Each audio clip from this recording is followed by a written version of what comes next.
दोस्तों, राधे राधे, जय श्री कृष्णा। स्वागत है आप सभी का हमारे चैनल पर। आप सभी माताओं बहनों को हल छठ की बहुत बहुत शुभकामनाएं। हल छठ का व्रत भाद्रपद मास की षष्ठी तिथि को मनाया जाता है। इस व्रत को धारण करने वाली माताएं अपने पुत्र की लंबी आयु, सुख समृद्धि के लिए यह व्रत धारण करती हैं। तो आइए हम भी आज हल छठ के उपलक्ष्य में सुनते हैं हल छठ की 2 कथाएँ। तो प्रेम से बोलिए छठी मैया की जय, भगवान श्री कृष्ण की जय, बलदेव जी की जय। इस कथा के अनुसार एक गांव में एक गर्भवती ग्वालिन थी। उसका प्रसव का समय बड़ा नज़दीक आ गया था, परंतु वह सोच रही थी कि यदि मेरी प्रसव पीड़ा शुरू हो गई तो मैंने जो दूध और दही इकट्ठा किया है वह मैं कैसे बेचूंगी। और आज तो हल छठ का व्रत भी है। यदि इस समय मुझे प्रसव पीड़ा होने लगी तो मेरा सब दूध दही खराब हो जाएगा और मुझे पैसे भी ज़्यादा नहीं मिलेंगे। यही सोचकर उसे पीड़ा हो रही थी। उसके पश्चात भी उसने मटकी उठाया और अपने सर पर मटकी रखकर वह दही बेचने के लिए निकल पड़ी। आधे रास्ते ही पहुंची थी कि उसे प्रसव पीड़ा तेज होने लगी। फिर उसने एक झरबेरी का पेड़ था, उसकी ओट में बैठकर अपने बच्चे को जन्म दिया। उसने एक पुत्र को जन्म दिया। पुत्र को जन्म देने के पश्चात फिर वह यही सोचती रही कि उसको पुत्र की चिंता नहीं थी। वह यह सोच रही थी कि मैं इसको देखने लगी तो फिर मेरा दूध दही कैसे बिकेगा। यही सोचकर उसने एक कपड़े में अपने पुत्र को लपेटा और झरबेड़ी के कांटे से उसको ढक दिया और फिर पुनः अपने सर पर वह मटकी उठाई और बेचने के लिए चल पड़ी। जबकि उसका दूध दही शुद्ध नहीं था। उसका दूध दही गाय और भैंस दोनों का मिलाकर बना था, परंतु उसने धन के लालच में गांव में किसी को यह नहीं बताया कि मेरा दूध दही शुद्ध नहीं है, सिर्फ भैंस का दही नहीं है या भैंस का दूध नहीं है। वह दोनों मिला जुला कर बेचकर गाँव में चली आई।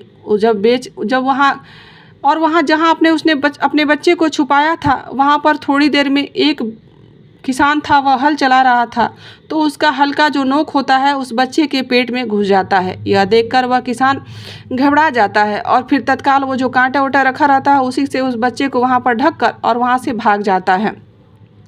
ग्वालिन बड़ा खुश होती है कि मैंने किसी को बताया ही नहीं कि मैंने मिला जुला दूध दिया है और मैंने सिर्फ भैंस का दूध बोलकर और इतना धन कमा लिया। परंतु उसे पता ही नहीं था कि छठ मैया का प्रकोप उसके ऊपर हो चुका है। वह वहाँ से जहाँ अपने बच्चे को छुपाई थी, जब वह वहाँ लौट कर आती है तो वह बच्चा मर चुका रहता है। ग्वालिन ने सोच लिया कि यह मेरी पाप का ही फल है। मैंने आज छठ के दिन व्रत करने वाली स्त्रियों को धोखा दिया है। मैंने गाय और भैंस दोनों का मिला जुला दूध सिर्फ भैंस का दूध बताकर और उन्हें बेच दिया। इससे उनका व्रत भंग हो गया है। उसी के कारण मुझे यह दंड मिला है। मेरा बच्चा मर गया। उसने सोचा कि मुझे लौटकर अपना पाप स्वीकार कर लेना चाहिए, शायद इससे कुछ प्रायश्चित हो जाए। फिर वह वहाँ लौटकर गांव की तरफ आ जाती है और सभी गली मोहल्ले में घूमकर अपने दूध और दही का रहस्य जोर जोर से चिल्लाकर बताने लगती है। जब सब लोग उसके सामने आते हैं, यह सुनकर सभी स्त्रियां बड़ा ही क्रोध करती हैं थोड़ी देर के लिए, परंतु वह हाथ जोड़कर रोने लगती है कि मुझे अपने अधर्म का फल मिल चुका है, मेरा पुत्र मर चुका है। जब यह बात सभी स्त्रियां सुनती हैं तो उन्हें बड़ा दया आती है और वह उसे धर्म विचार कर उसे छोड़ देती हैं और फिर उसे आशीष देती हैं और कहती हैं, फिर वहाँ जो चावल चढ़ाया रहता है उसे उठा कर देती हैं और कहती हैं कि ले जाओ, इसे अपने बच्चे के ऊपर छिड़क दोगी तो शायद तुम्हारे पुत्र जीवित हो जाए। फिर उसके पश्चात वह वहाँ से आती है और जो चावल और महुआ लेकर आती है वह अपने बच्चे के ऊपर छिड़कती है। उसके पश्चात उसका पुत्र जीवित हो जाता है। तो उस दिन से ग्वालिन ने पाप छिपाने के लिए कभी झूठ ना बोलने का प्रण कर लिया। इस प्रकार से जो भी हल छठ का व्रत करते हैं उनकी संतान षष्ठी देवी हमेशा रक्षा करती हैं। तो प्रेम से बोलिए छठी मैया की। हे छठी मैया, जिस प्रकार से आपने उस ग्वालिन के पुत्र को पुनः जीवित कर दिया, उसकी दीर्घायु दी, उसी प्रकार से जो भी व्रत धारण करने वाले हैं, जो भी कथा सुनने वाले हैं, उन सभी के पुत्र की लंबी आयु हो, सभी स्वस्थ रहें, सबके घर में सुख समृद्धि हो। तो प्रेम से बोलिए छठी मैया की जय। अब चलिए सुनते हैं दूसरी कथा, इसे चंद्र छठ या चंदन छठ के नाम से भी जाना जाता है। इस व्रत को भाद्रपद की कृष्ण पक्ष की षष्ठी तिथि यानी हल छठ एवं चंद्र छठ मनाई जाती है। इसका व्रत कुंवारी कन्याएं रखती हैं और इस व्रत में उनका पीना वर्जित होता है। वह पटरे पर जल का कलश रखते हैं और उस पर रोली छिड़क कर और 7 टीके लगाए जाते हैं। एक गिलास में गेहूँ एवं उसके ऊपर इच्छा अनुसार रुपए रखे जाते हैं। हाथ में गेहूं के 7 दाने लेकर कहानी सुनी जाती है। इसके पश्चात चंद्रमा को अर्घ दिया जाता है। गेहूं तथा रुपए ब्राह्मण को दिए जाते हैं।